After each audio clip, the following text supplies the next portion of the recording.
Welcome back to the show, guys. Another Friday, another throwback Friday. Do you remember last week I introduced some old gems from the archives? A little bit like Keith Floyd without the wine. This week we're going to do the exact same thing, but another curry. Now this curry comes from a restaurant that I used to go to in Crystal Palace, which is now closed down, but I've managed to preserve one of the recipes that they used to serve up, and it's called a chicken Jal Mal Zafrani. I used to eat that every week. It was amazing with garlic naan and pilla rice. I'm so lucky to have the recipe, and now so are you. I haven't redone it since I made this, but I'm taking you back. Taking you back to 2017. That's right, guys, don't miss it. Enjoy the show.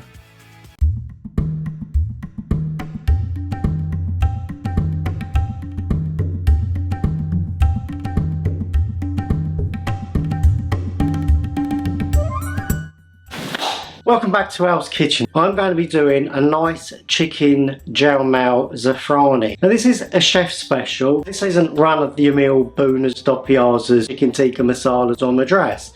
This is something really special. We're going to really delicately and timely layer in all those different flavours and spices. Before we start, we have to check out all the ingredients. So as you can see here, we've got quite a few ingredients, but don't be put off by this. What we're going to do is put all these ingredients in a bowl so they can go in the pan in one go.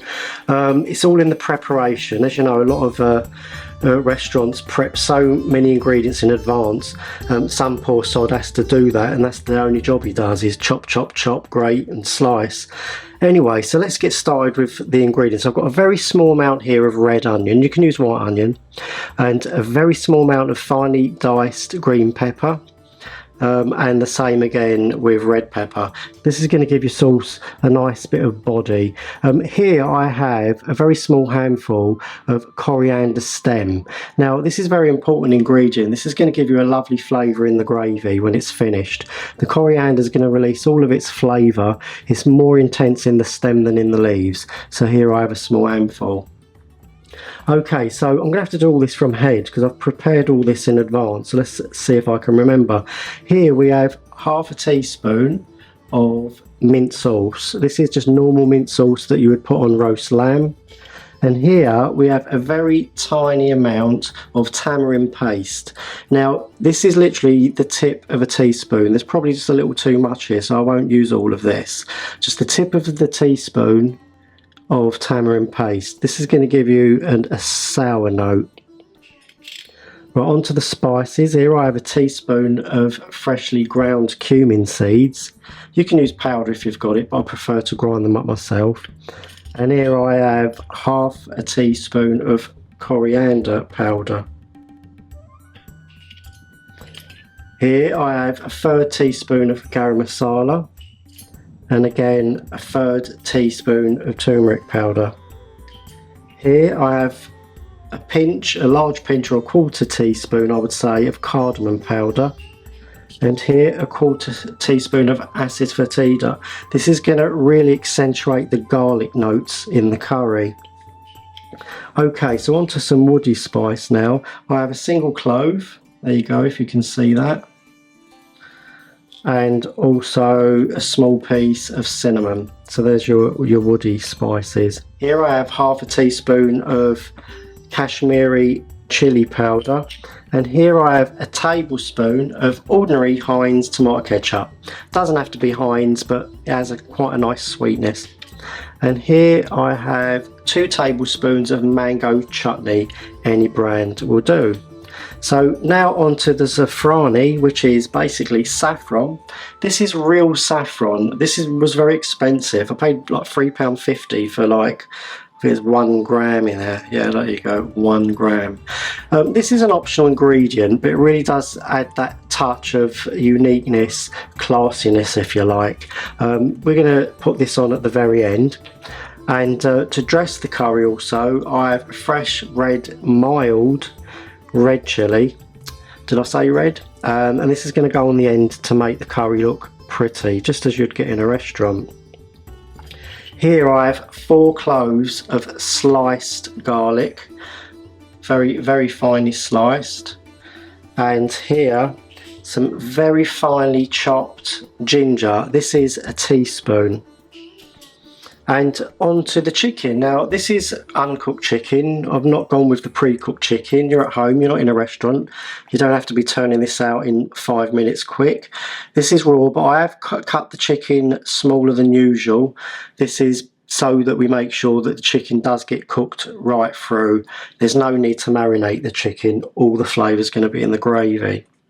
So I think I've covered everything with the ingredients. Now it's time to get on to the cooking and the method. Okay, so let's get started. We'll put the oil in. Don't skimp on the oil. Remember what I always say, put an oil just to cover the lowest part of the ring of the frying pan. I think lots of the flavour carry in the oil. This is why we don't eat curry every day. Keep it healthy or as part of a well-balanced diet. Okay, so we can go the cinnamon and the clove. Roll that around the oil for a bit.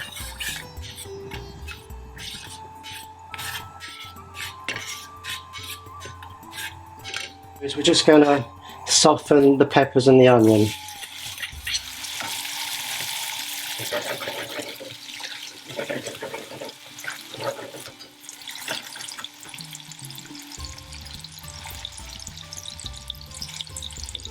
This should only take about 2 minutes, if that.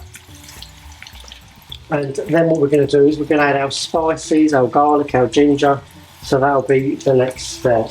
When I'm cooking single curries, I always go with the single pan. Because it's such a small pan, it absorbs a lot of heat. I can cook consistently with the same level of heat all the way through. So now I'm going to add the garlic.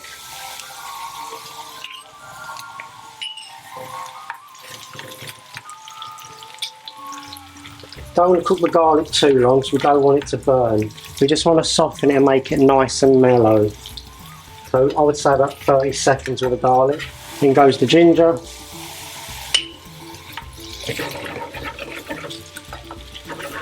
Okay, and now I'm going in with the spices.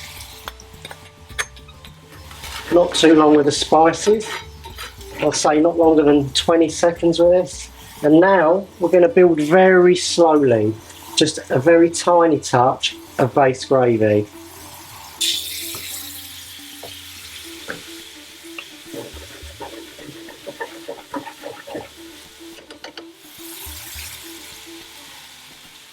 Tomato ketchup.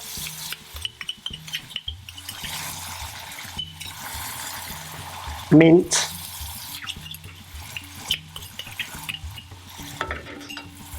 And some tamarind.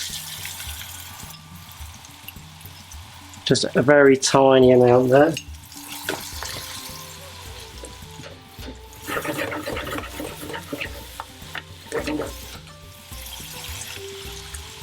Okay, touch more base gravy. Really want to add small amounts of base gravy so that we cook it out nicely.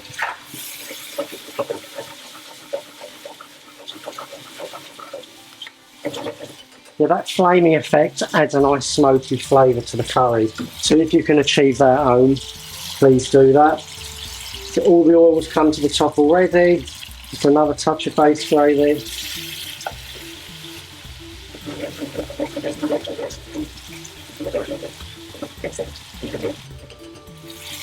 So I think now would be a good time to add the chicken. So we've got to cook this through. Just give you a close up of that.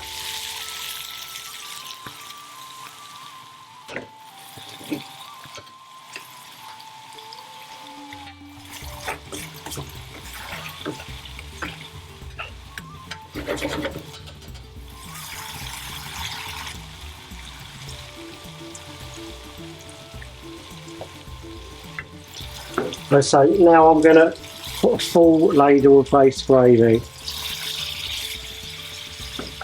Don't go tasting the curry until the chicken's cooked.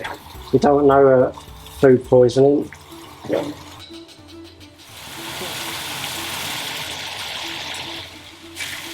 Okay, so this has been cooking for around 8 minutes. So the chicken's nearly done. I'm just going to add just a touch more base gravy. Regarding the base gravy, people keep asking me for measurements. Basically, just look at your curry. When you feel like you have enough sauce in your bowl at the end, that's enough. Obviously you don't want to overdo it, you don't want soup. And then reduce it down, cook it into the curry.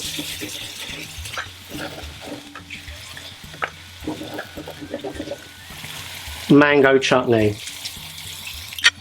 And a pinch of salt. Okay, with about a minute to go, you want to throw in the coriander stems. I think now's a good time to take out that big chunky piece of cinnamon. I think this is about ready to plate up. Okay, so there you go. That's it in the pan. So the flavours you should be tasting is a nice, rich, deep flavour with a great deal of sweetness. But to counter that, you've got the spice and the garlic with a very subtle tinge of sour that comes from the tamarind. Beautiful thick gravy as well, almost Boona-like. We're going to take a small piece of chilli and we're just going to dress it with some small shavings of mild red chilli and a small pinch of saffron. Now this is an optional thing, as I told you, but when your guests and diners see this on the top, it really adds a touch of sophistication. So now it's time for the all important taste test. Oh my god, it's really rich, flavoursome. You can taste all those aromatic spices, the garlic, the tamarind really comes through, the coriander stem, the ginger. This is one to try, guys. If you've enjoyed this video, please leave your comments in the comment section below. I really appreciate all the support. Give me a nice fat thumbs up. I'm Al, and I'm out of here.